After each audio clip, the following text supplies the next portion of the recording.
રશિયાનો સૌથી ઓછો ટેરિફ 18% હવે ભારત ઉપર લાગ્યો છે અમેરિકાએ. વિકાસને કેટલો વેગ મળશે? કોંગ્રેસ કઈ રીતે જુએ છે?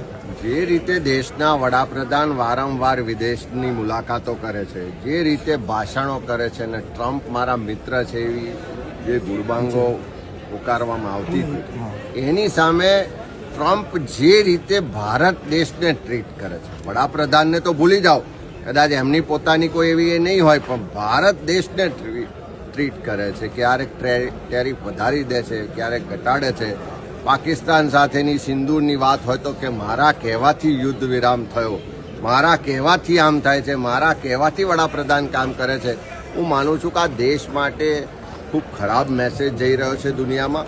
અને ખાસ કરીને તમે જોયું હશે કે જે રીતે દેશની પાર્લામેન્ટમાં નાણામંત્રીએ અને સરકારે બજેટ પેશ કર્યું, આખા દેશના શેર બજારો કડૂરભૂસ થઈને નીચે પડ્યા.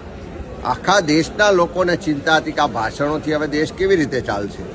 એ જ રીતે હવે માનો કે એક ટ્રમ્પ ટેરિફ ઘટાડે એની ચર્ચાઓ કરી, પણ ભારતની સંસ્કૃતિ, ભારતની તાકાત, ભારતના લોકોની જે શક્તિ છે, અહીંના લોકોના દ્વારા જે ઇકોનોમી છે, એને કેવી રીતે મજબૂત બનાવાય, કેવી રીતે આપણે આત્મનિર્ભરની વાતો કરીએ છીએ તો ટ્રમ્પ પણ નિર્ભર ના રહેવું પડે કે ટેરિફ વધારે ઘટાડે ને એનાથી દેશની ઇકોનોમી ઉપર નીચે થાય.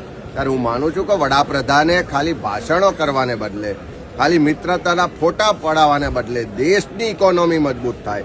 જે ડોલર સામે રૂપિયો નબળો થઈ રહ્યો છે, રૂપિયો મજબૂત થાય, ઇન્ટરનેશનલ માર્કેટમાં ભારતની ઇકોનોમીની વાહવાહી થાય, તાકાત ઊભી થાય, એ દિશામાં કામ કરવા જોઈએ. ખાલી ટ્રમ્પ આધારિત આપણી ઇકોનોમીને આપણે જોવા જઈશું તો યોગ્ય નહીં થાય. જ્યાં આગળ ચાઇના ઉપર 30% ટેરિફ છે, ઇન્ડિયા પર 18%, એવું નથી લાગતું મોદીની મિત્રતા કામમાં આવી અને આજે એક રૂપિયો ચડ્યો છે. મિત્રતા કામમાં આવી હોત તો પહેલા ટેરિફ વધ્યો ના હોત.